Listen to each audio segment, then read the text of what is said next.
Trevor here, reflecting on life through music. Welcome and thank you for stopping by.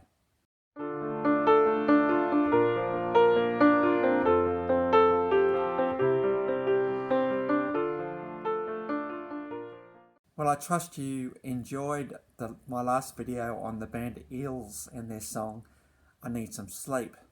And in that video we talked about why sleep is important and why it can be elusive at times.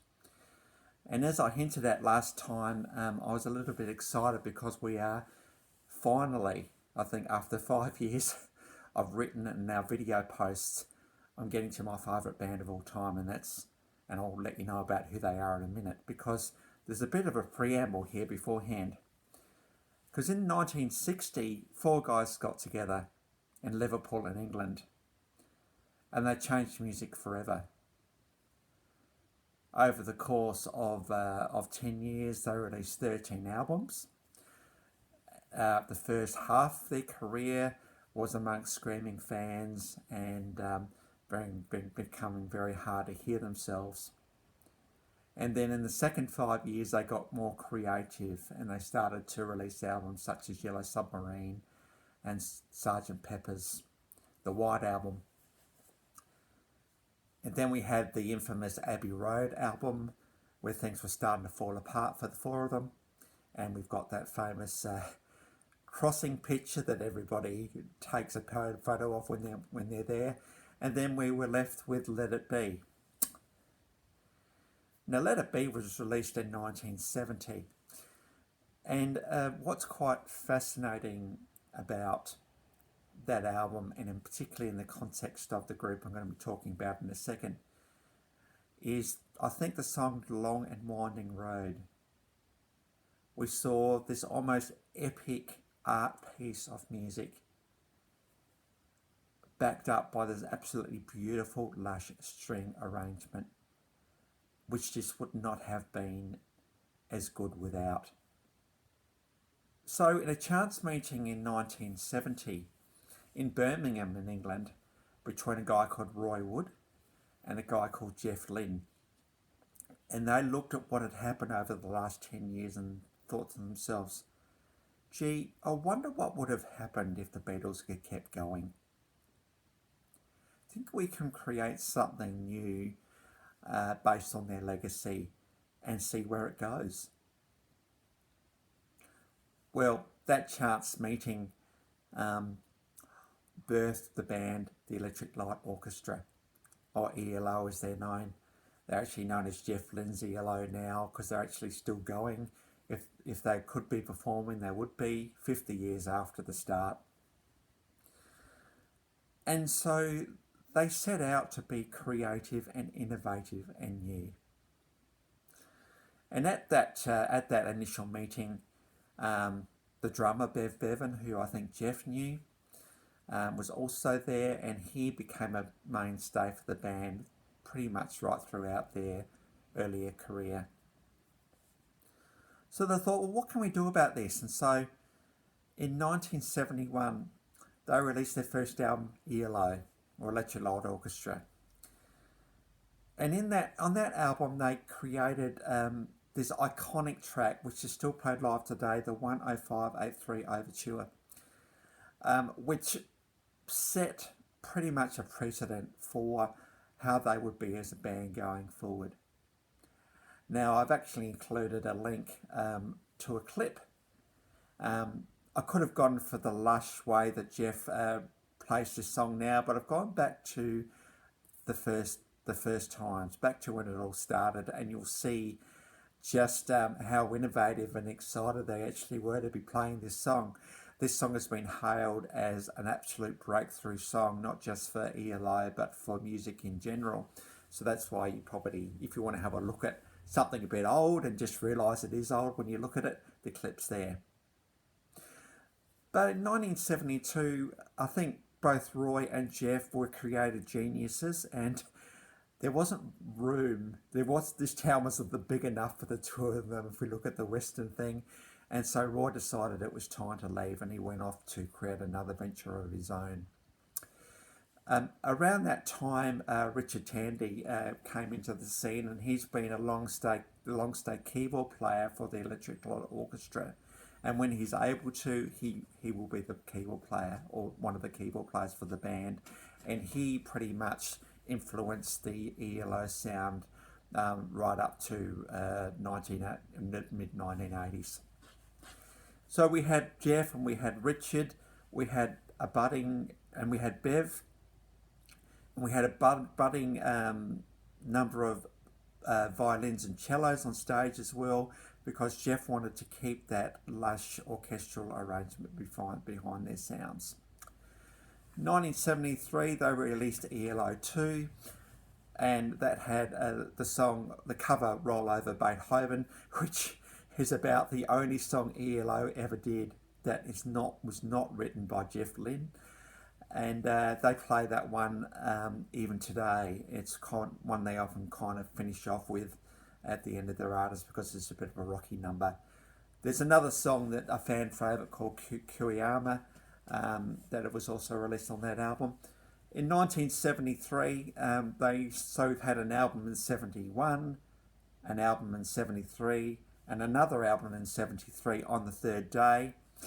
That album included songs such as Showdown and Ma Ma Ma Bell. Both of those songs are pretty much standards in the ELO set list today. I think Jeff really did enjoy those early days and some of the songs that were coming out. He was establishing himself as a songwriter, and those songs stand up even today. Then 1974 came out, and they released Eldorardo. Now, Eldorardo was a concept album. It's got the cover of Dorothy's Red Shoes, and starts off with the Eldorardo Overture. And it was we started to see that Jeff wanted to see the albums very, very much as works of art. A couple of the songs on that album, Boy Blue and Laredo Tornado, are fan favourites. But the song I wanted to focus on today, which has come from this 1974 album, is Can't Get It Out of My Head. For me, Jeff has got two distinct styles of writing. He's got his epic quick numbers, then he's got his epic ballads, and this fits into the epic ballad category. Here we see all that is that ELO actually is. We see the lush string arrangements, we see the vocals, the backup harmonies, we see just the brilliantness of his songwriting. And I suppose when I think about words, can't get it out of my head, we don't actually know what it is. No, he had something in his head at the time. But for all of us, I think at times there is an it that we can't get out of our head. The it might be something really happy, something really exciting, and something we're glad the it is there. You know, think about a new love, for instance, that's new and exciting. That certainly overwhelms us and takes us over a bit. It can also mean pain, tragedy and sorrow as well. And we know how hard it is when something horrible happens, how hard it is to get it out of our heads.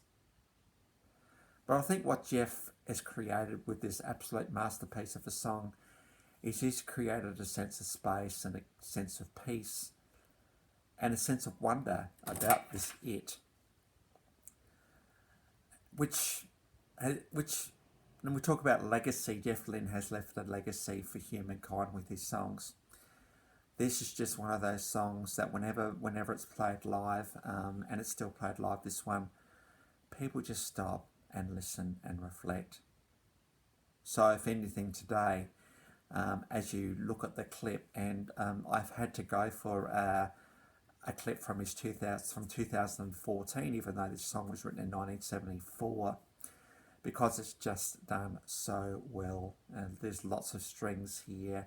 There's lots of musicians, because to get the ELO sound live, you've got to have a lot of people on stage. Jeff needs everything to be live. He can't cheat in any way, and so that's why you've got everybody on stage with him. As you listen to this beautiful arrangement of this song, I trust that you will be swept away by the moment and swept away by this song, and may it bring some peace and calmness to you.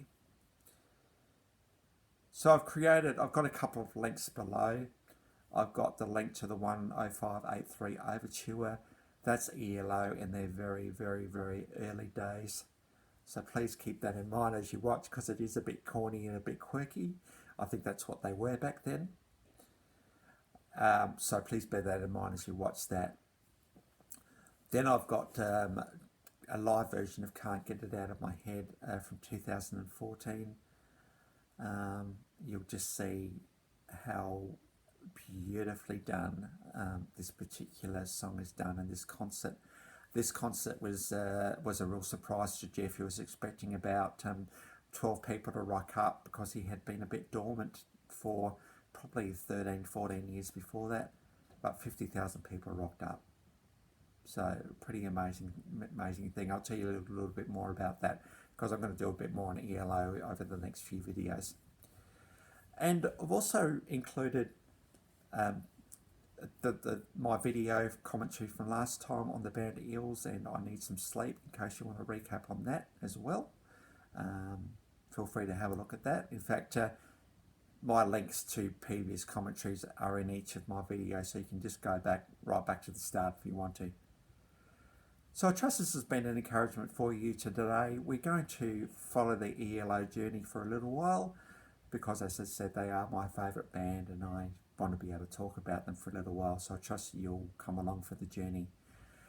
If you like this video, feel free to give it the thumbs up, and great if you'd subscribe. When you do so, click the little bell next to it and click all, and you'll get an email every time I post a video, which is probably a couple of times a week. So until next time, and we move on to the next part of the ELO journey, I'll catch you around.